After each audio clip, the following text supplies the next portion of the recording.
the first box of stuff has arrived.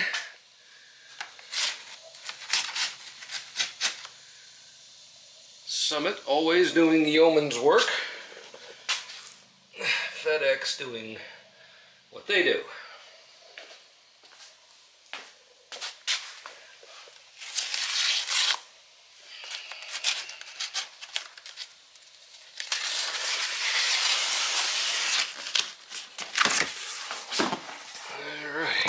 This,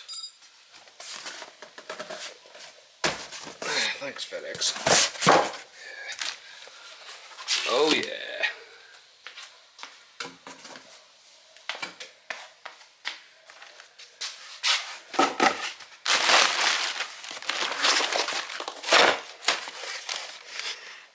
Drive shaft loop, because this car doesn't really have one, and that is a requirement. For just about any car that's going to be running, you need to have a drive shaft loop if you're running slicks, which I will be. And then, oh boy, there, the expensive part.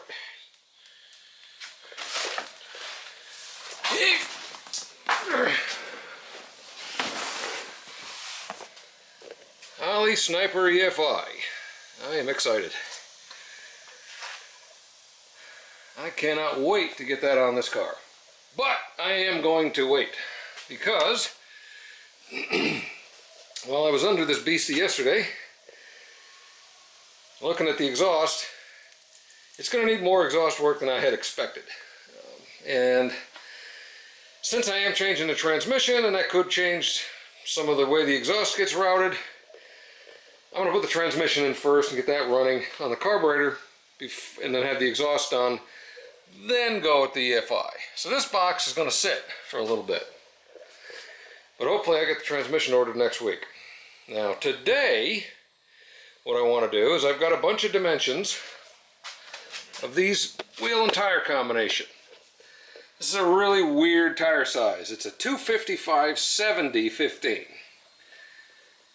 That is the only tire that will make this, generally fill out this wheel well.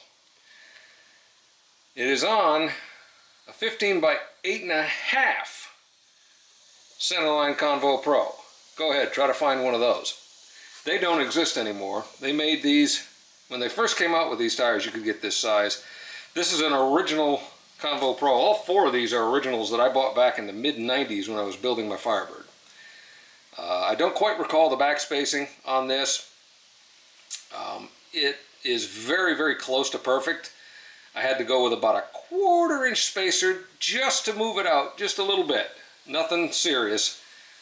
But the Convo Pros that are available now, I'm going to still get the same ones. And no, it does not need bead locks, but I had put them in with the slicks that I used to run on it. So just to fill the holes, I put some screws in it. They don't do, they're not useful on a street tire at all, especially one that's tubeless. But anyway, so we're going to pull this tire off, and we're going to look at what the current available Convo Pros, which are 15x8s with a 4.5 inch back spacing. I'm going to look to see if that's actually going to work. I want it to, because I'd like to keep the same style. I checked the size of the tires of the slicks I want, which are, I think, Mickey Thompson 28x9s. And this tire is about, oh heck, I got the numbers in my pocket. I want to say it's 29 inches tall. Yeah, this tire is about 29 inches tall with a 10.2 section width.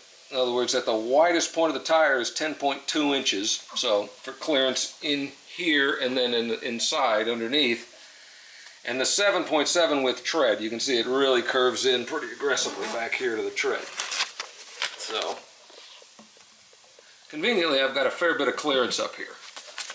Now, the 28x9s are actually only 27.3 tall, so almost 2 inches shorter than this, which is actually good for clearance.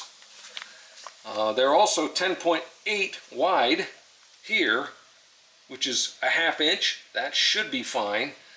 and their tread width is 8.6, so about an inch wider at the top. Again, even if they were 29 inches tall, it would be plenty, no problem, in there to clear it. I really think as long as those 15 by 8 by 4.5 will fit, I really think we're going to be close with those 28 by 9s.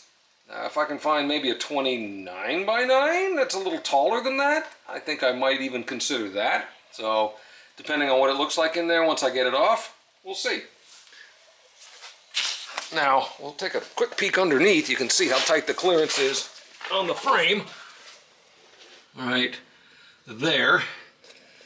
And that's why I use the 1/4 inch spacer, because it pushed the wheel out that way just a little bit. So you've got about a finger in between the tire and the frame. And it doesn't rub, it's perfect actually. I mean, it fills the wheel well really nicely.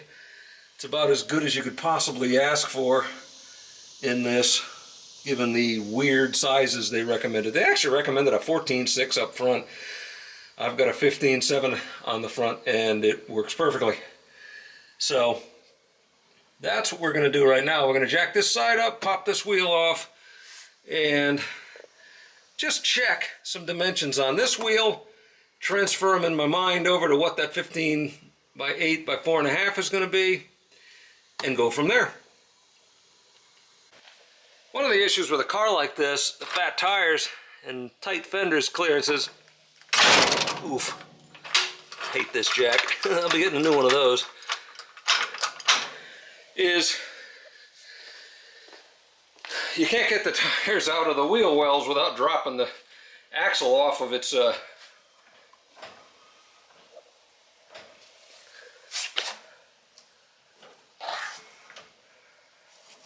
I know this thing's a posi. Must be a Torsen.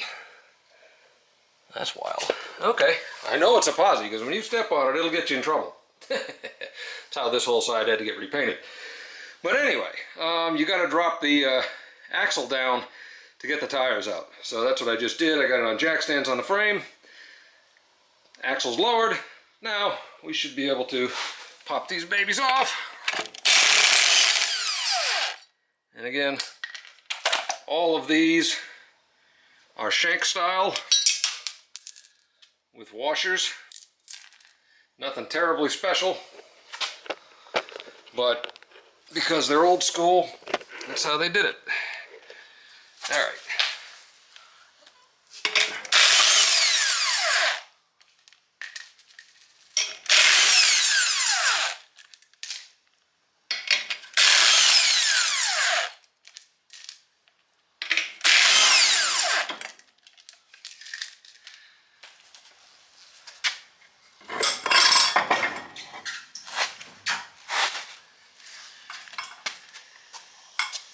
Kind of a tight squeeze. Okay.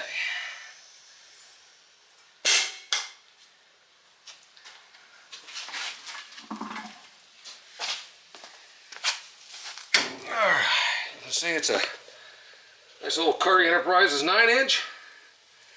I think while I'm in here, I'm going to pull this bump stop off because it really restricts the travel and makes it a little unnecessary. So I'm going to pop that off. I may go with a shorter one, but right now that one is really significant, and you hit it a lot, even with the springs that I put in the back here.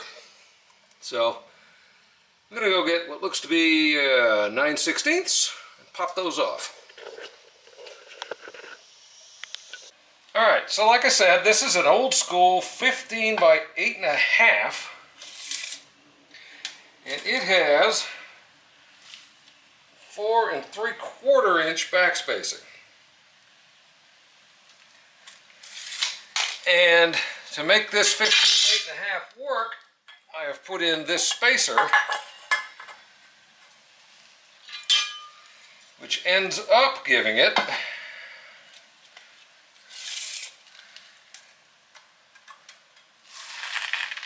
right at 4.5. So 4.5 inch back spacing, what that tells me is with 4.5 inch back spacing, this side of the 15/8 is going to be at exactly the same position as it is with this tire and this, with this spacer. And the front side will be 1/2 inch further in, which I think is exactly what will work. So that will absolutely work. I'm gonna write some stuff down so I don't forget this. Okay, the other thing I need to measure is bolt circle.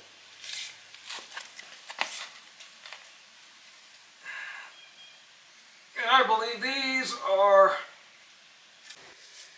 Okay, the other way I found to do it is measure center to center, which is basically outside to inside. We're at just under 2 5/8. I'll be damned, it's 5 on 4.5. She sure is. Yep, she's a 5 on 4.5. Glad I checked. I was thinking she was 5 on 4 3/4, but it is not. It's 5 on 4.5. All right, so that's good. We know that. I'll write that down so I don't forget it. So that's pretty much all the information I need to get my new wheels and slicks and stuff ordered. I'm going to have tubes, I believe, because they are going to be true drag slicks. Nothing terribly special, but that's what we're going to do. So, yeah, and I hope to get the transmission ordered this week coming up. Get the old drag slicks ordered. A few other things here and there. And we'll keep moving. I'm going to keep you posted. So, talk to you later.